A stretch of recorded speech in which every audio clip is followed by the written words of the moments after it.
Baka, yaitu pemimpin dari tahun 1970-an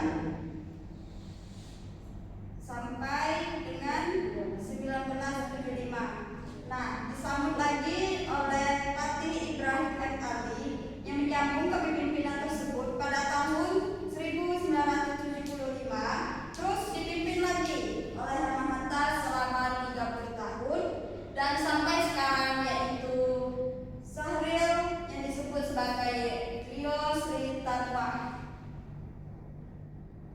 Nah, yang selanjutnya itu ada toleransi atau hubungan dengan agama Islam. Nah, berdasarkan hasil wawancara kami, satu hal utama yang membuat Dusun Candi tetap dibuat adalah kesediaan masyarakat dalam memegang prinsip adat bersendi syarak bersendi kitabullah. Maksudnya dari prinsip ini adalah setiap adat istiadat yang dijalankan harus selalu berlandaskan pada ajaran agama Islam, dan ajaran Islam itu sendiri berpedoman teguh pada Al-Quran.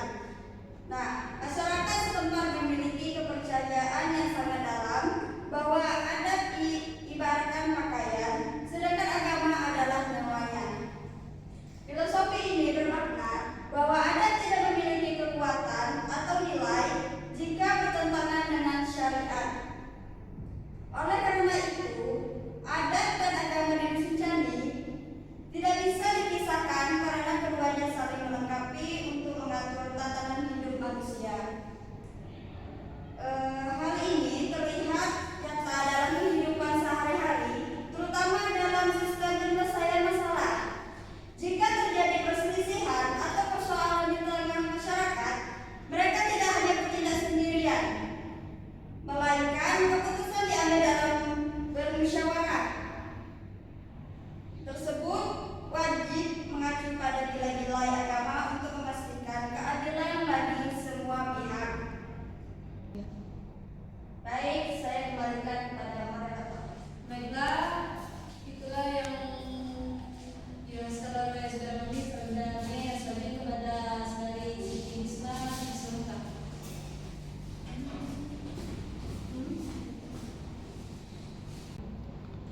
Baik, saya akan melanjutkan materi dari saudari Saldania. Selanjutnya saya akan menjelaskan manfaat gelar adat yang ada di Dusun Candi.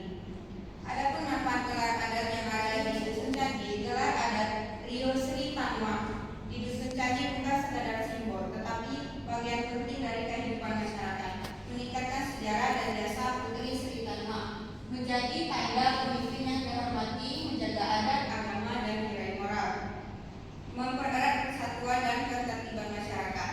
Nah, intinya gelar adat menjadi jiwa yang menjaga kehidupan masyarakat dengan rukun, tertib, dan berbudaya. Selain itu, gelar adat berfungsi sebagai tanda kepemimpinan yang jelas dan dihormati oleh masyarakat di Desa Candi. Selanjutnya ada cara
aktivitas yang